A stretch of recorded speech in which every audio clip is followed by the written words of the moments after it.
बोले तो नहीं है इसको अच्छी बात है। नमस्कार, आप देख रहे हैं वीके न्यूज। मैं हूं सुनील राउत। राहुल गांधी नेता प्रतिपक्ष और भारतीय राष्ट्रीय कांग्रेस के बड़े नेता, इस देश में उन्हें प्रधानमंत्री इन वेटिंग यानी कि पीएम इन वेटिंग कहा जाता है और कहा जाता है कि उनको इस देश का प्रधानमंत्री बनना है। लेकिन संसद में जिस तरह का उनका आचरण है वो हमेशा चर्चा में रहता है। संसद में उनका आना, संसद में उनका बैठना, संसद में उनका बात करने का तरीका और संसद में उनके द्वारा की गई मनमानियां या व्यवहार हमेशा सवाल के घेरे में रहता है। लेकिन इस बार राहुल गांधी ने जो किया है उसके बाद उनको माफी नहीं, सजा देने की तैयारी चल रही है। जी हां, राहुल गांधी ने इस बार संसद में जो किया है उसके बाद मोदी सरकार ने राहुल गांधी को सबक सिखाने का पूरी तरह से मन बना लिया है और इस बार उन्हें ऐसा सबक सिखाया जाने की तैयारी है कि वो संसदीय मर्यादाओं का पाठ पढ़ ले। दरअसल राहुल गांधी पर आरोप लगता है कि वो संसदीय मर्यादाओं को तार तार करके संसद में अपनी मनमानी करते हैं, संसद को अपनी जागीर समझते हैं, अपनी पार्टी का दफ्तर समझते हैं और उसी तरह का व्यवहार वो संसद में करते हैं। उनके बैठने के पोजेस पर पहले सवाल उठते रहे, जिस तरह से वो बैठते हैं, जिस तरह का कहा भी गया कि आपके घर का ड्राइंग रूम नहीं है, संसद है, आपको सलीके के साथ यहाँ बैठना चाहिए। वहाँ जिस तरह का व्यवहार करते हैं, जो चीज़ें निषेध है उन चीज़ों का वो प्रदर्शन करते हैं। तो ये तमाम चीज़ें पहले सवाल उठते रहे। अब इस बार क्या हुआ है? इस बार दरअसल राहुल गांधी ने जिस तरह से एप्स्टीन फाइल हो या फिर अमेरिका और भारत की जो व्यापारिक डील होने वाली है, जिस पर बातचीत चल रही है, उस पर संसद में कुछ उन्होंने वक्तव्य दिया, जिस पर मोदी सरकार की ओर से संसदीय कार्य मंत्री किरण रिजिजू ने और जो भारतीय जनता पार्टी है उन्होंने उस पर विरोध जताया और कहा कि राहुल गांधी ने सरासर संसद में झूठ बोला है, देश को बरगलाया है और उन्होंने जो झूठ बोला है उसको उन्हें सत्यापित करना होगा।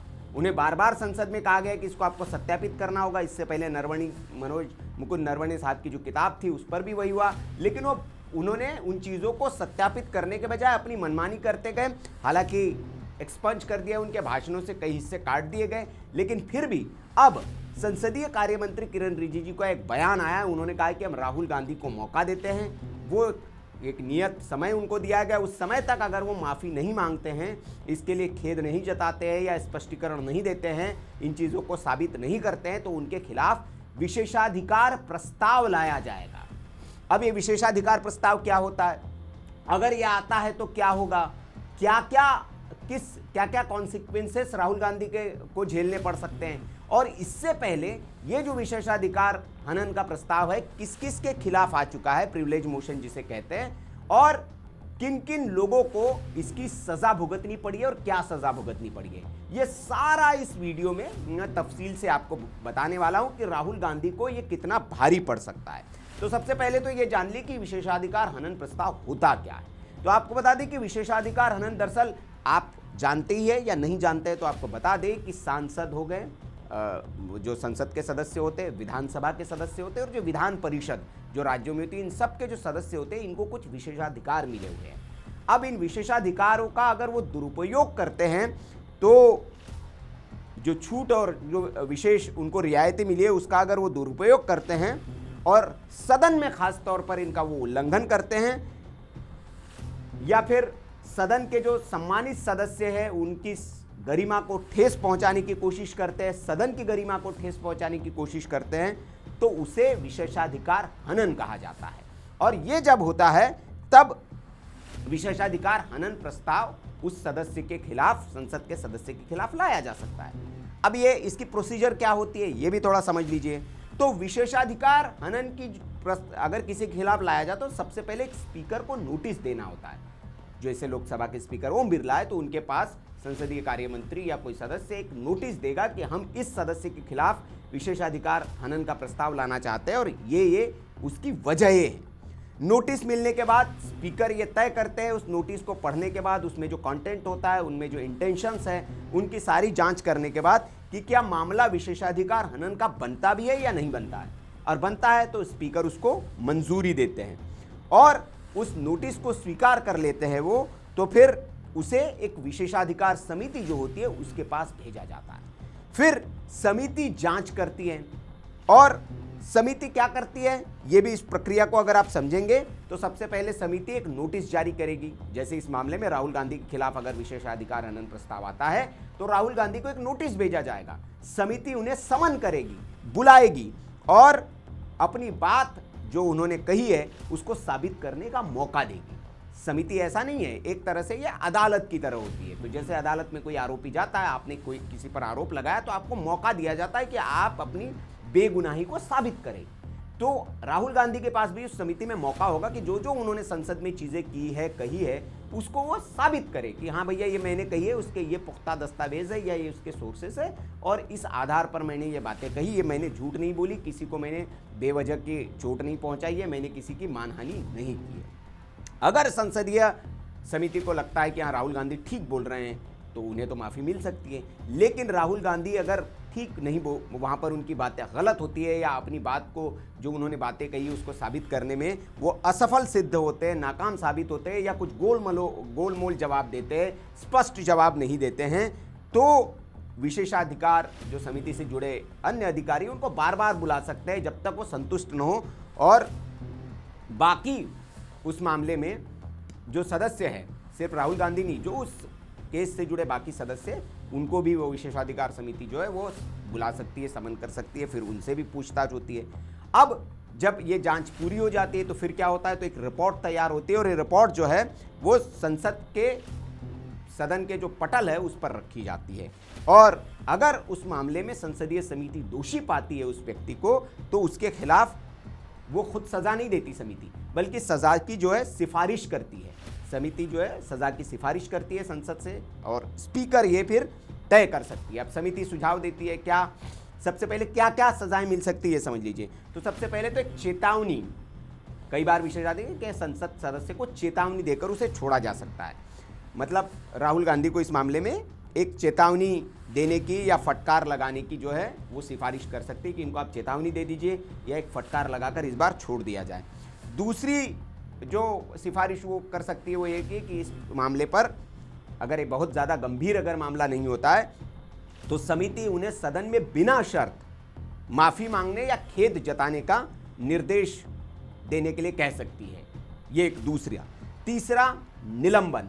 अगर मामला बहुत गंभीर लगे तो कुछ दिनों के लिए या फिर पूरे सत्र के लिए उनको निलंबित करने की कार्रवाई करने की सिफारिश कर सकती है। अब इससे भी गंभीर अगर मामला हो तो निष्कासन की प्रक्रिया भी हो सकती है। निष्कासन, निलंबन और निष्कासन में निलंबित कुछ समय के लिए होते हैं, निष्कासन परमानेंट। मतलब बेहद गंभीर अगर मामला है तो समिति सदस्यता रद्द करने की सिफारिश कर सकती है और फिर सदन में वोटिंग करके उस सांसद की सदस्यता को रद्द किया जा सकता है जो संसद सदस्य होता है। तो राहुल गांधी की सांसदी भी जा सकती है। और अंतिम जो सबसे होता है, बहुत ज़्यादा जब गंभीर मामला होता है तो सदन निलंबन, निष्कासन के साथ साथ कारावास की सज़ा भी वो सुना सकता है। मतलब आपको जेल भी हो सकती है। हालांकि ऐसा बहुत कम दुर्लभ मामलों में ही होता है। अब आप कहेंगे कि ये जो आपने बताया, इससे पहले क्या इस तरह का कोई वाकया हुआ है, किसके साथ इस तरह की घटनाएं हुई और क्या संसदीय समिति ने उनको सजाएं दी हैं।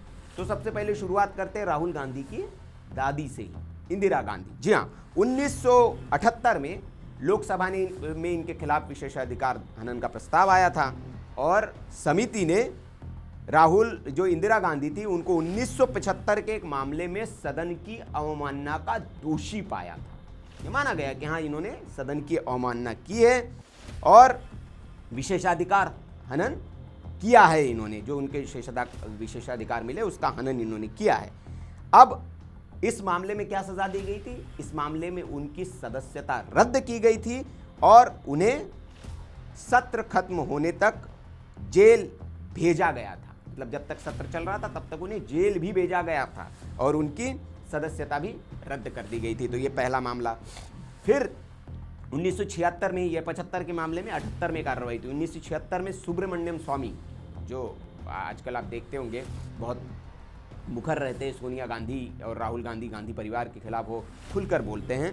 उस सुब्रमण्यम स्वामी पर इमरजेंसी के दौरान ये आरोप लगा कि उन्होंने विदेश में रहकर भारत विरोधी प्रचार किया था ये कांग्रेस पार्टी ने उन पर आरोप लगाए थे और सदन की गरिमा को ठेस पहुंचाई थी। विशेषाधिकार समिति बैठी, एक रिपोर्ट आई और उन्हें राज्यसभा से निष्कासित कर दिया गया। गंभीर माना गया उनके इस काम को और उनको निष्कासित कर दिया गया। फिर 2005 में आप आते, कैश फॉर वेरी वाला एक मामला आया था, आपको याद हो, जो नहीं हो तो आपको बता दें कि संसद में सवाल पूछने के बदले पैसे लेने का मामला सामने आया था। मतलब संसद में आप कुछ सवाल पूछिए, सांसदों को इसके बदले पैसे दिए जाते थे। तो ये पूरा स्टिंग ऑपरेशन हुआ था और इस मामले में जो 11 सांसद फंसे थे उनकी सदस्यता एक झटके में खत्म कर दी गई थी और वो भी विशेषाधिकार समिति और पवन बंसल की समिति उस वक्त बनाई गई थी। उसने ये फैसला, उनके सिफारिशों के आधार पर सदन ने ये कार्रवाई की थी और इसे सदन की अवमानना माना था। अब इसके अलावा जो सदन में, आपको ये भी हम दर्शकों को बता दें कि जो सदन में जो भी बयान दिए जाते हैं उस पर कोई अदालती कार्रवाई नहीं हो सकती है। ये विशेषाधिकार मिला हुआ है संसद को और उसी का सांसद जो है बड़ी ही चालाकी के साथ कई बार दुरुपयोग करते हैं कि संसद में आप कुछ भी बोल जाइए। क्यों? क्योंकि उसको आप कहीं चैलेंज नहीं कर सकते। कोर्ट में आपके खिलाफ मानहानि नहीं, कोई मानहानि का केस दर्ज नहीं कर सकता। क्यों? क्योंकि आपने संसद में बोला है। बाहर आप बोलेंगे, रैलियों में बोलेंगे तो उसी मामले के लिए आपको अदालत में घसीटा जा सकता है, लेकिन संसद में सांसद को यह छूट है कि वहां कुछ भी वो बोल दे, उसको बाहर आप चैलेंज नहीं कर सकते। तो राहुल गांधी क्या इसी का फायदा उठा रहे हैं और अब क्या इस चीज का फायदा उठाने की सजा उनको मिलेगी, जैसे कि पुराने मामले हमने बताए? ये देखना होगा। आप समय दिया गया है राहुल गांधी को, क्या वो माफी मांगते हैं या फिर उन्हें उनकी दादी की तरह जेल जाना पड़ सकता है, उनकी संसद सदस्यता जाती है और ये मनमानी उनको बहुत भारी पड़ती है। तो ये जानकारी आपको कैसे लगी आप कमेंट करके हमें ज़रूर बताएं। वीडियो अगर अच्छा लगा हो तो लाइक करें, इसे शेयर ज़रूर करें ताकि बहुत लोगों को ये जानकारी हो सके कि सांसदों को कितने अधिकार मिले हुए, विशेष अधिकार मिले हुए और कैसे वो उनका दुरुपयोग करते हैं, और अगर करते हैं तो हमारे संविधान में फिर उनके सज़ा का भी प्रावधान कैसे बनाया गया है। बहुत बहुत आभार। वीके न्यूज, राष्ट्र के नाम।